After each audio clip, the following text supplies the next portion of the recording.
to The Turnaround. I'm Natalie Flores, and I'm so excited to have you here. This is episode 1, the start. This episode is going to lay the foundation for everything I'll be exploring in this show. The purpose of this podcast is to discuss ways to reduce turnover in the service industry from a management perspective.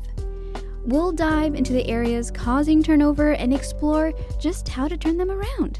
So, I'm here to turn around the burnout culture, turn around the chaotic normal schedule, and to turn around toxic workplaces. I'm also here for those who might feel like toxic bosses but genuinely want to change for the better. I want to spread positivity in the spaces where negativity thrives. My goal is to bridge the gap between leadership and the team. Okay, so we're going to tackle the topics that everyone is scared to discuss out loud. Okay, we are having these conversations, secretly, privately, in the corner, at work, So, what I'm going to do is I'm going to do it in a progressive way. Okay, we're going to talk about those things with real progress. Being open-minded, understanding that every situation is unique and it's going to be treated that way. I'm an optimistic and a very patient person, and I believe that anything really is possible, but you do have to have the right mindset. Okay, that's crucial. I'll also be addressing the importance of setting boundaries that benefit everyone, even when work feels like it's moving at 100 miles per hour. I know sometimes boundaries can sound boring or limited, but, they're a beautiful thing when they are curated perfectly. Or not even perfectly, just to the way it should be for how your workplace works. Because, again, every place is different, and it needs to be treated that way. In the service industry, there's a shift happening. Team members now have new expectations for managers, bosses, and owners. And I know you guys are aware, okay? I know you can feel the pressure. The industry is going through what I call growing pains, okay? We have to juggle work-life balance, boundaries, and growth. Each challenge on its own is a lot. Yet we're tasked with managing all three simultaneously as a manager. Not only for ourselves, but also for the team. And trust me, I get it. It's not easy. And that's why it's often avoided. But I'm here to say there is a yellow brick road, okay? I've created a map not filled with quick fixes, because that's literally all you'll get, but with small and meaningful changes to help build a sustainable future, while also reducing your workload as a manager. So, a little about me. This has been a long time coming. I've worked in the service industry for 14 years, holding just about every position you can imagine.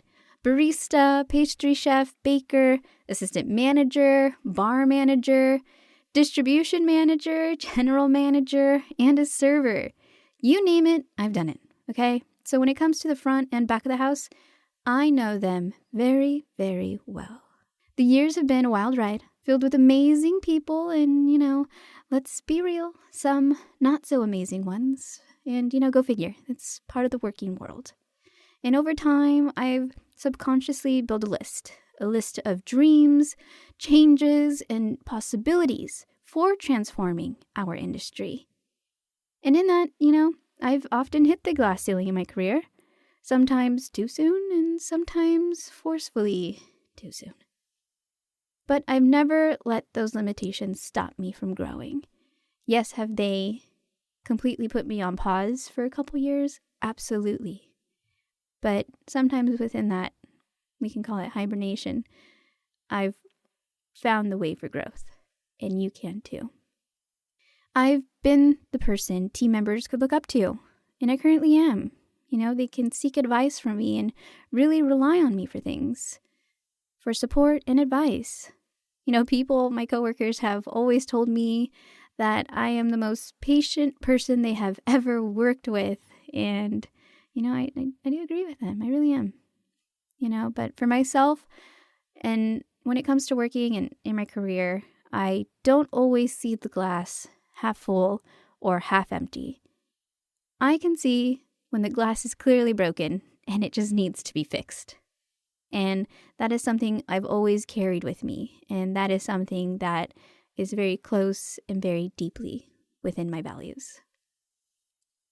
So the turnaround is based on a personalized consulting service that I created for the service industry specifically, and I'll be launching it next year.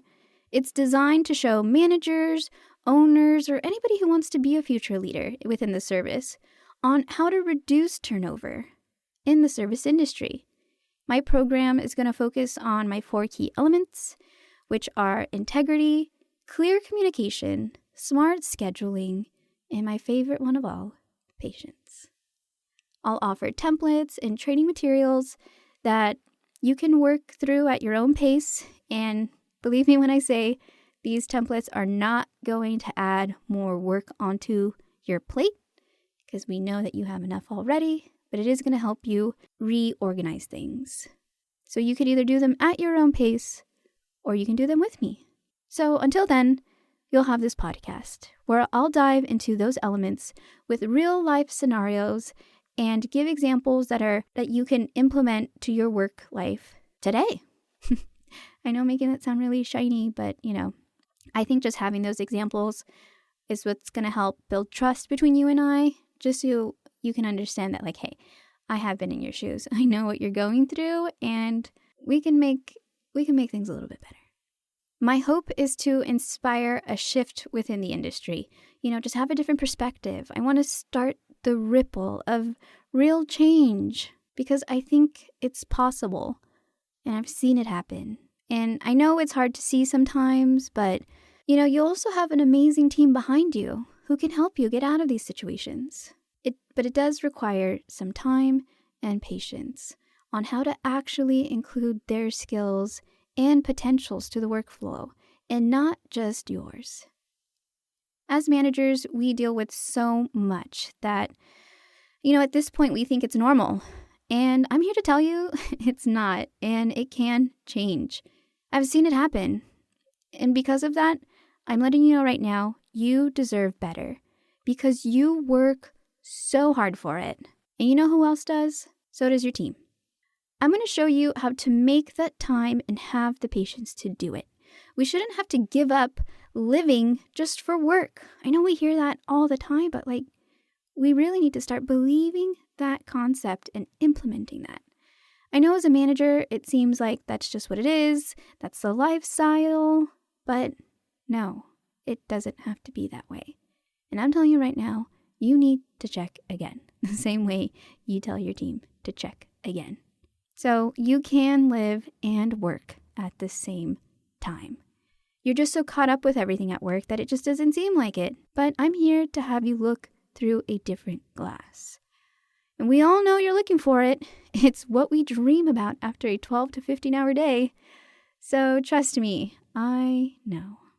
And just to be clear, so that you know that I'm not just pulling this out of thin air, the reality is the service industry is notorious for turnover.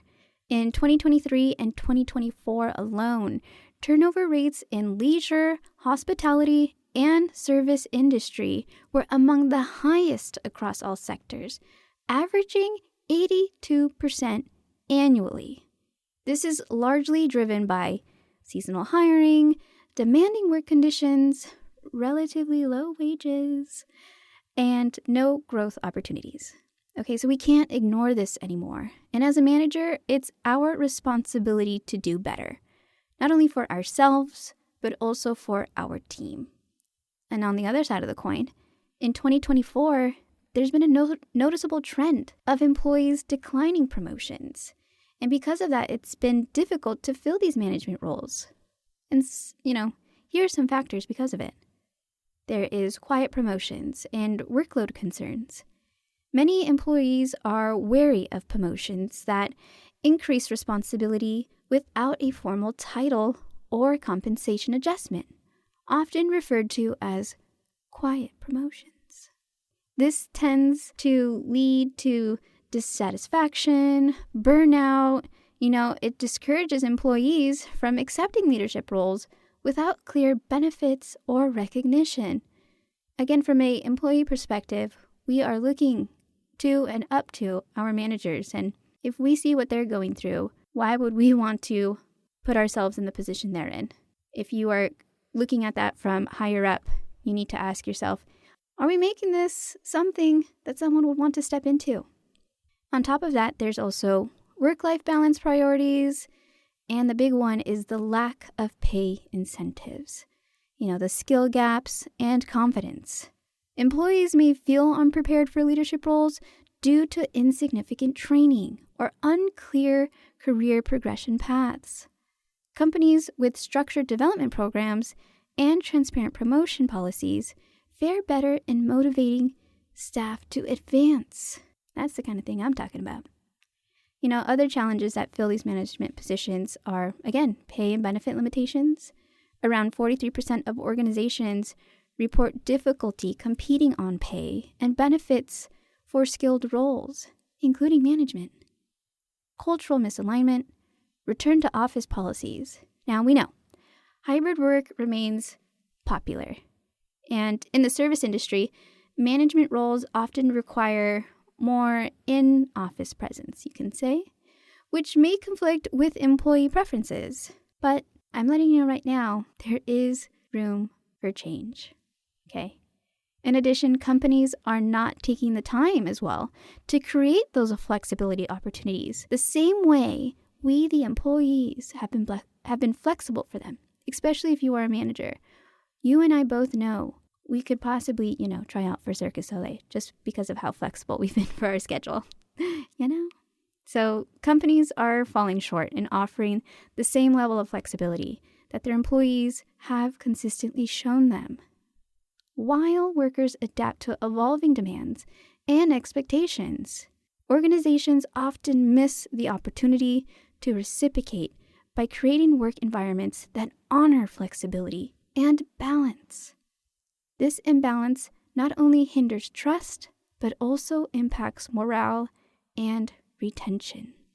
And lastly, just a couple of things that we could do in the meantime, just to keep in mind. You got to think about it, dream about it to make it happen. And with that is, think of ways now where you can be transparent about promotions and the pathways to that. Investing in leadership skills, which is why I'm offering this consulting program. I want to help you grow and be better so you can be that awesome manager that you are, and that sometimes our workload stops us from being. And on top of that, I also want to help enhance, employee benefits in ways that work for everyone, even the company. And addressing these issues requires a balance between employee needs and organizational goals. Okay, I understand that. Being realistic about it. I get it. Organizations that adapt to these challenges stand a better chance of filling critical management positions, even just of filling up their team. So if I haven't made myself clear already, we can't look away anymore. We can't ignore this. And I'm here to show you how to address it with the experience I've developed over my career in the service industry. The reason why this is such a passion project for me is because I've been in your shoes. I've been the manager scrambling to hire after losing a chunk of my team. I've also been that manager who's taken in my team's feedback and tried to implement those changes, but still found myself trapped by unclear company visions. And because of that, it was so far out of my control that in that, I lost myself. And I'm sure there's a lot of you who are lost too. I've worked for owners who had good intentions and they just didn't know how to lead, or they didn't listen to their team. That's okay, but I think being honest about it is what we're looking for. I've also worked under managers, owners who have lost some really amazing team members, all because they didn't take the time to listen to what they had to say or didn't see the potential in them the way that team member viewed themselves. I've also been that team member under a manager with zero patience who couldn't or wouldn't take the time to address any issue. And because of that, we all ended up in some situations that still haunt me to this day. And the hard truth is that it doesn't have to be this way. It is 100% avoidable, and we need to stop making the excuses. And I say that because I've gone through it, and I am speaking from the other side. It really is not worth it. I see this happen over and over again, and it's really hard to watch, and it's hard to be a part of. And sometimes it's really hard to just get ready for work because of it. Whether you are on the employee side or the employer side. Sometimes when you are in that position, you feel hopeless. And I have been in that hopeless state. And that is a realm I wish no one ever enters. If you are near it, please know that you can do something and do something about it now. And sure, we could leave, we could get another job, look for another opportunity, and so on and so forth. But what happens when we run out of places to go? Or like the issues we are currently seeing now where people just aren't coming back, or they're not even looking for another job, simply taking a never-ending break because the burnout was so bad. Like, I have been there. Me being there, I was there because of fear. I was scared to look anywhere else because I didn't want to be back in the same situation I was in, And the big question I kept asking myself was like, when are we going to make the changes? When are we going to stop the cycle? Like, is it even possible? And I really am here to say that it is possible. And as a manager, you do need to be brave. If you are currently a manager, owner, leader, whatever, you've already shown that you are brave. It takes courage and bravery to be a manager, no matter how small or big your team is. And since you have shown that you are you have the courage and you are that brave, you know what else you can do? You can help break the cycle in this industry. A cycle can be changed. We can make those changes now. The past few years, I've lived in a lot of fear, really just the fear of the unknown. But, I've gone through some things, and with a lot of reflection, I've realized that, hey, I can be the person of change. I can make things better. I can be a voice. I do have a voice, just like you and just like anybody next to me. And because of that, I hear everyone, I see everyone, and we all want the same thing. And if we put our voices together, we could be the voice of change in a good way, in a progressive way, and in a positive way. There doesn't need to be someone to start it. And because of that, I figured I've been to the bottom. I've been in that hopeless state. I've been at that point where I just didn't even want to try anymore. And because of that, I was just like, you know what? I'm this low. Why not go the other way? I can decide that I'm going to be the person who can advocate for these changes because I've been that manager. I am that manager. I know from a management level all of the things that us, the team, everybody is looking for is possible because I've been in those shoes and I know that the changes can be made. And because our industry moves so fast, we are constantly looking for quick fixes. And if that's all you're ever going to do, that's all you're ever going to get. And I'm here for those managers who want to plan for the long game, who want to make meaningful changes. Honestly, if you are a manager, that's what you should be planning for. And I get it. It's hard to do that sometimes when your to-do list is a mile long and you've worked 6 to 12 days straight with maybe a real lunch break here or there. And, even if you are in that space, I might sound like a fool with the dream, and to some, I might actually be one. But I do believe dreams are real. Anything is possible, but you can't do it alone, okay? I know we feel like it sometimes as managers, but, realistically, we really can't, and because of that, that's why you have a team. So let's make the workplace more than just a place where people just get a paycheck and they bounce, I'm here to show you just how to make your list a lot smaller, your time spent efficiently and not at work. Yes, I'm calling out all the managers with the crazy schedule. And I also want to show you how to make your team feel seen and valued. I'm here to talk to you from a management perspective, saying it's time to have those conversations that you are dreading to talk about, okay? Whether you like it or not only do you want a better schedule, so does your team. Not only do you want better communication, but guess what? So does your team. Do you have the patience to do all of that? Realistically, probably not, and that's okay. That's where I and this show come in. I'm here to sprinkle a little light and patience on all this because I want to make a difference, a meaningful one. I know you can have the schedule you're dreaming about because it's possible, and you need to make those changes to make it happen. And I know you've heard that a million times, and it's easier said than done. I get it. However, I want to help you make those changes so you can stop working the crazy schedule that you're currently stuck on. Getting out of that schedule will help manage all of the little annoying miscommunication and unaddressed expectations because you'll actually have time to do it. Make some breathing room. Your team isn't the only one dreading going to work. We know you are too. Let's be honest and real. Your team could quit tomorrow if there's no incentive to stay. Their energy reflects off of their manager's energy. And as managers, we cannot do it alone. The upcoming generation of workers, they're expecting more. And it's our job to meet those expectations. Or we're going to risk being left behind. And the standards that they have, I agree with them. I'm actually really impressed. And at the same time, we are heading into some testy waters. I know you know it. And the biggest thing is that there's no way around it. No matter how hard we want to manage, no matter how stern we think we can be, this change is happening whether we like it or not. And I can say that because, I have a daughter. And I think about just how I'm raising her and the standards I want her to have when she does enter the working world.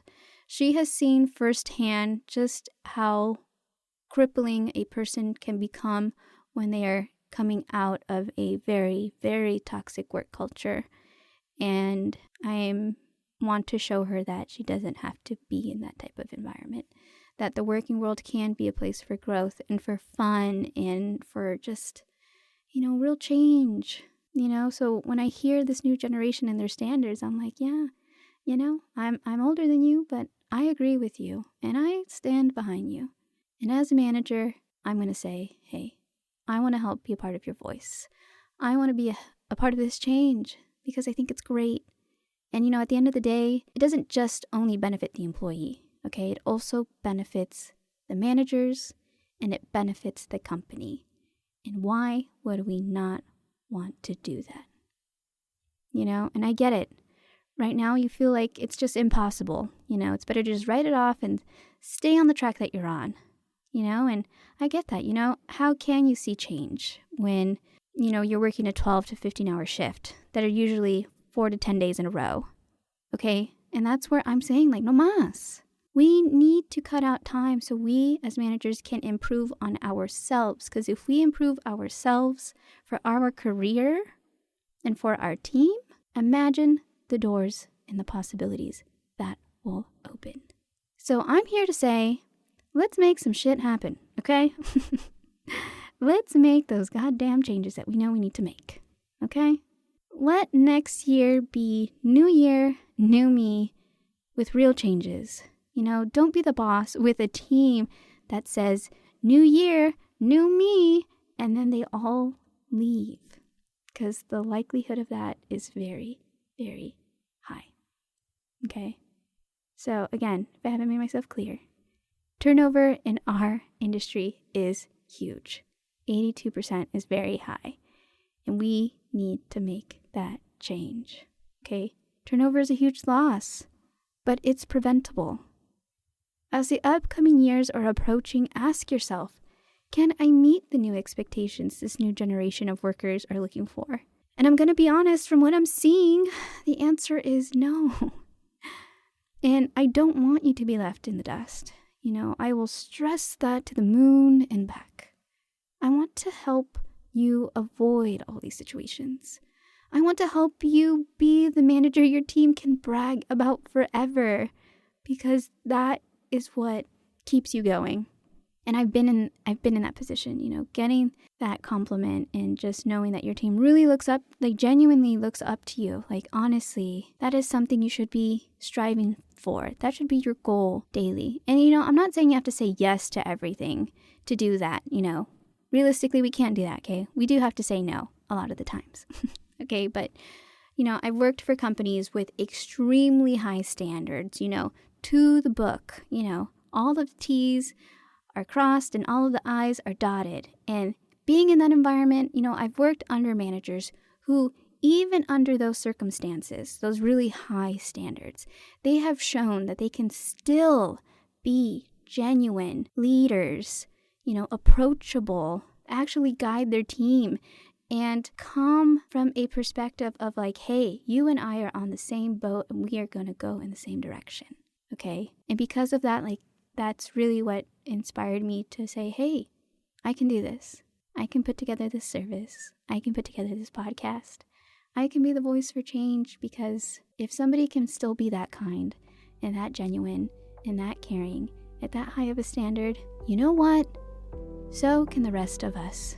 The service industry doesn't have to have the rap that it has. It can change. So the change starts now, whether we like it or not. And I want you to be on that train, okay? Be a part of the ripple, because this change will benefit you, your team, and the company. That's a lot of wins if you ask me. Why would you not want to do that for yourself? Change, the change starts with how we treat our team and ourselves. Even small adjustments can create massive impacts. So this podcast is for managers, team leaders, or anyone curious about workplace transformation. Each episode will be about 10 to 20 minutes long. I know this one's a little bit longer, but I just kind of wanted to give you an idea of what it is I'll be going over. They'll be short because I get it, you're busy, and that's usually the only time you have until you jump off into your next task. So I'm here to spark ideas and set you up for success, not only next year, but for the years to come. I want to help improve the culture in the service industry because it very desperately needs it. And I'm here to be the voice of change, for progress, for growth, for better opportunities for everyone, except with real intention and real action. I'm here as an ally to the industry. I want us to work in the environment we keep dreaming about. If we start really making these changes now, now this and future working generations will actually be entering a workforce where they can strive. Why wouldn't you want to be a part of that? So if you're ready to turn things around, stick around, subscribe, join my email list to stay updated. Just don't hope for change. Make it happen. My biggest takeaway is that there is always room for change, even when you feel like you don't have time. I'm here to help you make that time. Thanks for tuning in to the first episode of The Turnaround. If this resonates with you, hit the subscribe button and stay connected. Until next time, take care, and remember, the glass isn't half full or half empty. Sometimes it's just broken, and you're ready for an upgrade. So do your best today. Thank you for listening. See you later.